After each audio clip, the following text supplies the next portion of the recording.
Hi, third grade. This week we're going to try to fool the eye by learning about op art. Op art is a type of art where artists create illusions, optical illusions, with lines, shapes, colors, and values. Those are elements of art, which we have learned about before. I'm going to show you how to create some op art using your hand. Remember as you're watching the video to pause anytime you need more time. Before we begin this project, remember to pause the video after each step so that you can keep up. Begin by writing your name and class code in the bottom right corner. The first thing I'm going to do is find a good place to put my hand. I'm going to trace it with my fingers spread out wide. Now I'm going to make lines to create part of the illusion. So they're going to go straight, curve when they hit my hand, and then straight again. A ruler works best for this step, but I don't have one, so I found a box in my recycling that I'm going to use to create my straight lines with. Trace it, jump over your hand, and then continue tracing.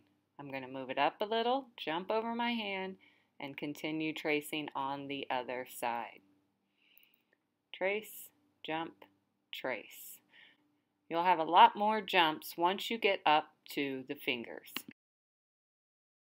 After I finished tracing to the top, I went back and looked for any big empty spaces between my lines and added a few more to fill in the gaps. Once I'm happy with my lines, I want to connect them with a curved line. It's going to curve up and then down like a frown or a rainbow. And I'm going to continue all the way up with big curves in my wrist and palm area and smaller curves when I get to my fingers and thumb. Once you finish your lines, you're ready to color. I'm using 2 colors of crayons to create a pattern. I recommend you begin by switching back and forth between colors to ensure you don't get mixed up with all those lines. I'm starting off by pressing very gently. This is very important. Do not push hard with your crayon until you finish coloring in the row, and notice how I'm now coloring the outside edges by pressing hard. So very gentle pressure with my crayon to fill in the row first.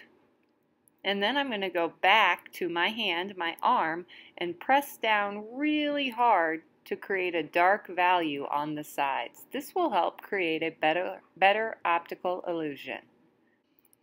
So color very, very gentle, hardly any pressure at all to get the lightest value you can to fill in the whole row. Gentle, gentle, gentle. And then go back to the arm and press down really hard on both sides. As you can see, the more I get colored, the more three-dimensional my hand looks, helping to create the illusion. Once I had a good understanding, I could go through with just one color and lightly color in all those sections, and I did the same with my other. Now I'm going back with my colors and adding in the dark values. Once you have finished coloring in your entire paper, take a picture of your art and submit it to the Google Doc by clicking the link below this video in the description.